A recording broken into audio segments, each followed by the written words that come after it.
এই দেশের সবচাইতে বড় শত্রু, এই দেশের সবচাইতে বড় বিষাক্ত সাপ, সেটি হলেন হাসিনা ভাইপার। এই হাসিনা ভাইপারের এর থেকে আজকে আমাদেরকে সাবধান থাকতে হবে।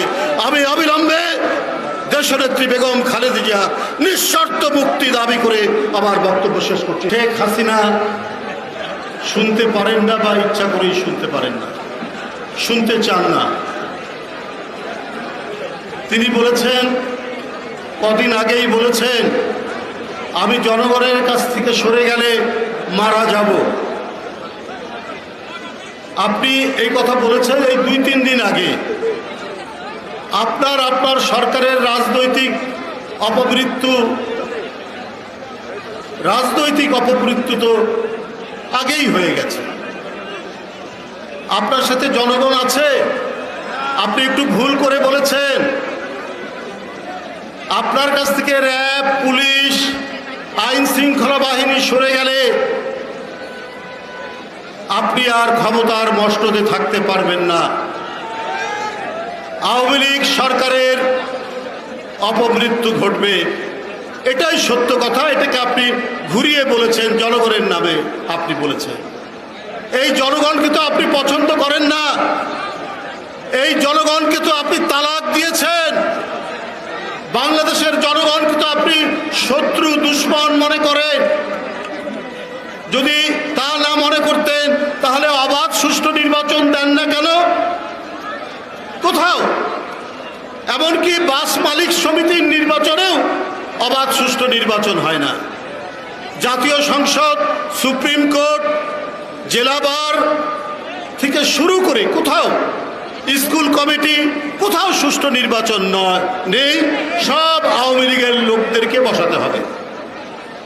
এইটা হচ্ছে আপনার পলিসি, এইটা হচ্ছে আপনার নীতি। আর আপনি বলেছেন যে জনগণ থেকে সরে গেলে আপনার মৃত্যু হবে। আপনি এটা ঘুরিয়ে বলেছেন, উল্টোটা বলেছেন। র্যাব, পুলিশ না থাকলে আপনার সরকারের ময়ূর সিংহাসন রাজপথে লুটোপুটি করবে। এটা কি আপনি জানেন শেখ হাসিনা? এটা আপনি জানেন, কিন্তু তারপরেও আপনি জনগণকে বিভ্রান্ত করার জন্য এই সমস্ত কথাবার্তা আপনি বলছেন। আপনি ইন্ডিয়াতে গেছিলেন, অনেকেই বক্তব্য রেখেছেন এখানে। আপনি ভারতে গিয়েছিলেন, অনেকে বলে আপনি বিমানে কয়েক কার্টুন, কয়েক ঝুড়ি ইলিশ মাছ নিয়ে গেছেন মমতা ব্যানার্জিকে ম্যানেজ করার জন্য। মমতা ব্যানার্জির জন্য ইলিশ মাছ নিয়ে গেছেন, আর কেন্দ্রের মোদির, তাকে তো তিনি বাংলাদেশটাই লিখে দেওয়ার প্রচেষ্টা নিয়েছেন।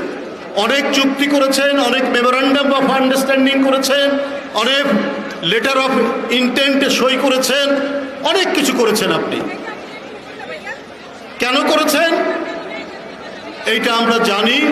যে আপনার অবৈধ নির্বাচন, 7ই জানুয়ারির ডামি নির্বাচন, আপনার 30শে ডিসেম্বরের নির্বাচন, আগের রাত্রে হয়ে যাওয়া প্রত্যেকটি অবৈধ নির্বাচন, প্রত্যেকটি অগণতান্ত্রিক নির্বাচন, প্রত্যেকটি জনগণকে বন্দী করার নির্বাচন আপনি করেছেন।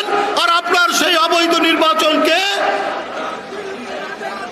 বৈধতা দান করেছে দিল্লি বৈধতা দান করেছে। এই কারণে আপনি বাংলাদেশের জমি, জায়গা সবকিছু তাদের কাছে ইজারা দিতে চান। আপনার স্বাধীনতা, আপনার সার্বভৌমত্ব, এগুলো কোনো কিছুর দরকার নেই। আপনি সবকিছু ইজারা দিতে চান। আজকে জনগণ ফুঁসে দাঁড়াও, আজকে জনগণ ফুঁসে উঠেছে। আজকে জনগণের যে ইচ্ছা, আমার বাংলাদেশ আমাদের মতো থাকবে, আমার স্বাধীনতা আমরা রক্ষা করব, আমাদের সার্বভৌমত্ব আমরা সেটা প্রোটেক্ট করব।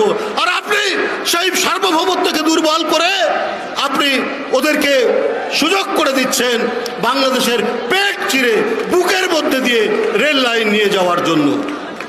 কেন করছেন? কারণ ওরা আপনাকে বৈধতার সিল দিয়েছে, এই কারণে দিয়েছেন। বন্ধুরা আমার, যারা আমাদের পানি দেয় না, যারা আমাদের সীমান্তে লোক হত্যা করে, যারা আমাদের এখানে পেঁয়াজের দাম বেড়ে গেলে পরে ভারতে পেঁয়াজ রপ্তানি বন্ধ করে দেয় বাংলাদেশে, তারা আপনার বন্ধু হতে পারে, কিন্তু বাংলাদেশের নয়। বন্ধুরা আমার, পশ্চিমবঙ্গে এবং আসামে ওখানে আপনার অনেক মুসলমান, তারা ইন্ডিয়ার মুসলমান, ওদেরকে বাংলাদেশি বলে আপনার মোদী সাহেবের স্বরাষ্ট্রমন্ত্রী অমিত শাহ তিনি বলেছেন এরা বাংলাদেশ থেকে আসা, এরা উই পোকার মতো।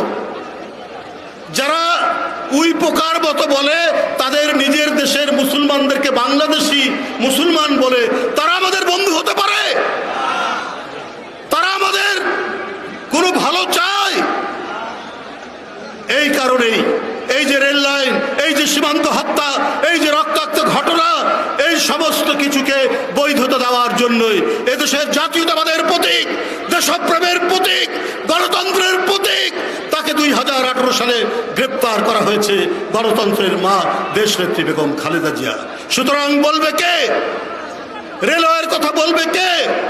করিডোরের কথা বলবে কে? সীমান্ত হত্যার কথা বলবে কে? বলার একটাই কণ্ঠস্বর, সেটা দেশনেত্রী বেগম খালেদা জিয়া। তাই তাকে বন্দি করে খাবারের মধ্যে ওষুধ দিয়ে ক্রমান্বয়ে ধীরে ধীরে তাকে আজকে দুনিয়া থেকে সরিয়ে দেওয়ার যে প্রচেষ্টা, এই প্রচেষ্টার আমরা প্রতিফলন দেখছি।